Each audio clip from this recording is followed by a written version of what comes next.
Assalamualaikum warahmatullahi wabarakatuh. Alhamdulillahirabbil alamin wassalatu wassalamu ala nabiyyina Muhammad sallallahu alaihi wasallam wa ala alihi wa ashabihi ajma'in, amma ba'd. Kaum muslimin dan muslimat yang dirahmati Allah Subhanahu wa taala, pada hari ini adalah hari Jumat 15 Sya'ban 1446 Hijriah, bertepatan tanggal 14 Februari 2025. Pada hari ini, hari Jumat, kami melaksanakan salat Jumat di Masjid Nabawi, Masjid Rasulullah sallallahu alaihi wasallam, dan sama-sama mengikuti salat Jumat pada hari ini. Pada kesempatan Jumat tadi, khatib menyampaikan beberapa hal yang menurut kami sangat-sangat menyentuh. Mudah-mudahan menjadi pengingat bagi kita semuanya. Namun kami mohon maaf, Syekh yang menyampaikan khutbah tadi kami tidak mendapatkan informasinya. Namun saudara-saudara yang dirahmati Allah Subhanahu wa taala, tadi khatib menyampaikan mengenai keutamaan istighfar, bermohon ampunan kepada Allah Subhanahu wa taala.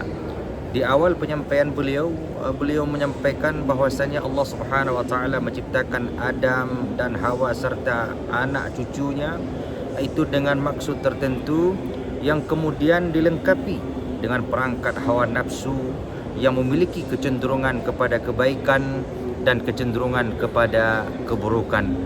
Namun demikian, Allah Subhanahu wa taala Maha mengetahui apa yang terbaik bagi hamba-Nya. Apabila mereka melakukan kebaikan, mereka mendapatkan ganjaran pahala dari Allah Subhanahu wa taala.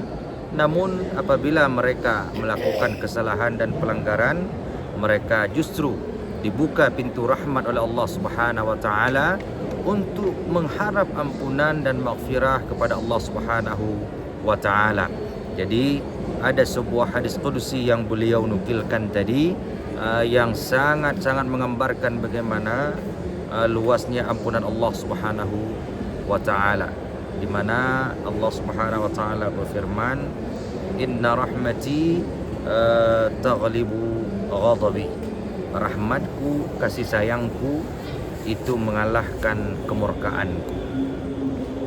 Saudara yang dirahmati Allah Subhanahu wa taala, kemudian beliau menukilkan ayat-ayat Allah Subhanahu wa taala serta hadis-hadis Rasulullah sallallahu alaihi wasallam, yang diantaranya adalah di mana Rasulullah menyampaikan bahwasanya beliau beristighfar kepada Allah Subhanahu wa taala sehari itu lebih daripada 70 kali, dan bahkan dalam sebuah riwayat adalah 100 kali. Lalu beliau menyampaikan di akhir hayatnya, Rasulullah sallallahu alaihi wasallam diperintahkan oleh Allah Subhanahu wa taala untuk bertasbih dan kemudian beristighfar, sebagaimana beliau nukilkan daripada surat An-Nasr, "Idza jaa nasrullahi wal fath wa ra'aitan nasa yadkhuluna fi dinillahi afwaja fasabbih bihamdi rabbika wastaghfir innahu kana tawwaba." Ayat surat An-Nasr ini, kalau kita melihat riwayat daripada Ibnu Abbas yang saat itu ditanya oleh Umar bin Khattab, ini merupakan ayat ataupun surat yang menggambarkan betapa dekatnya ajal Rasulullah sallallahu alaihi wasallam, di mana ketika manusia masuk ke agama ini secara berbondong-bondong, datang pertolongan Allah Subhanahu wa taala. Ini menunjukkan tugas risalah Rasulullah itu sudah hampir selesai. Kalau tugas risalah sudah hampir selesai, maka fasabbih bihamdi rabbika wastaghfir, maka bertasbihlah dan beristighfarlah. Jadi sang khatib tadi menyampaikan di akhir hayat Rasulullah sallallahu alaihi wasallam, beliau memperbanyak istighfar kepada Allah Subhanahu wa taala. Allahumma arhamni, Allahumma ighfirli, Allahumma arhamni, Allahumma ighfirli. Dan bahkan pada saat Rasulullah sallallahu alaihi wasallam menghadapi sakratul maut, Rasulullah sallallahu alaihi wasallam juga berdoa di dalam pangkuan Siti Aisyah, Allahumma ghfirli warhamni wa alhiqni bis salihin. Ya Allah, ampuni aku rahmati aku dan kumpulkanlah aku bersama orang-orang yang soleh. Saudara-saudara yang dirahmati Allah Subhanahu wa taala, lalu sang khatib menukilkan sebuah ayat yang lain, bagaimana ikatan dosa dengan musibah, dosa dengan azab, lalu bagaimana seseorang hamba itu bisa terhindar daripada azab dan kemurkaan Allah Subhanahu wa taala. Beliau menukilkan ayat Allah di dalam surah Al-Anfal ayat 33, di mana Allah Subhanahu wa taala berfirman, "Wa ma kana Allahu liyu'adzibahum wa anta fihim, wa ma kana Allahu mu'adzibahum wa hum yastaghfirun." Allah semata-mata tidak akan pernah mengazab mereka sementara engkau berada di tengah-tengah mereka, dan Allah Subhanahu wa taala juga tidak akan pernah mengazab mereka wahum yastaghfirun sementara mereka beristighfar kepada Allah Subhanahu wa taala.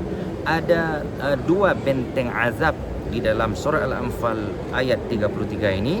Yang pertama adalah keberadaan Rasulullah sallallahu alaihi wasallam, dan yang kedua adalah istighfar. Pada saat khutbah tadi, khatib menyampaikan benteng yang pertama itu sudah telah tiada bersama kita, yaitu Rasulullah sudah di alam barzakh. Ini momen yang kami rasakan tadi begitu menyentuh. Khatib berada di atas mimbar Rasulullah, namun sosok yang telah tiada tersebut itu berada tidak jauh daripada mimbar tersebut, dan itu adalah baginda kita Nabi besar Muhammad sallallahu alaihi wasallam yang berada di alam barzakh, di kuburan dan di dalam rumah Rasulullah dulunya. Maka beliau menyampaikan, sekarang Rasulullah telah tiada, benteng azab itu satu sudah hilang, yang masih ada sama kita adalah benteng azab yang kedua, yaitu beristighfar kepada Allah Subhanahu wa taala.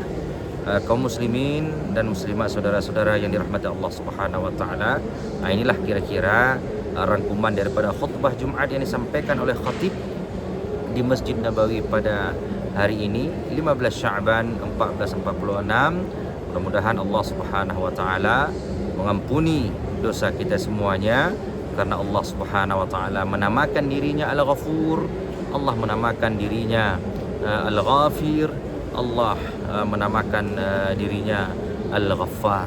Tidak ada dosa yang tidak diampuni oleh Allah Subhanahu wa taala kecuali dosa syirik, menyekutukan Allah Subhanahu wa taala. Lafaz istighfar Rasulullah adalah astaghfirullahal azim alladzi la ilaha illa huwal hayyul qayyum wa atubu ilaih. Dan juga tadi khatib meriwayatkan sebuah hadis daripada Rasulullah sallallahu alaihi wasallam mengenai sayyidul istighfar, yaitu lafaz istighfar yang begitu agung, dan silakan dilihat di penyampaian konten YouTube kita. Judulnya adalah Sayyidul Istighfar beberapa bulan yang lalu. Mudah-mudahan bermanfaat. Assalamualaikum warahmatullahi wabarakatuh.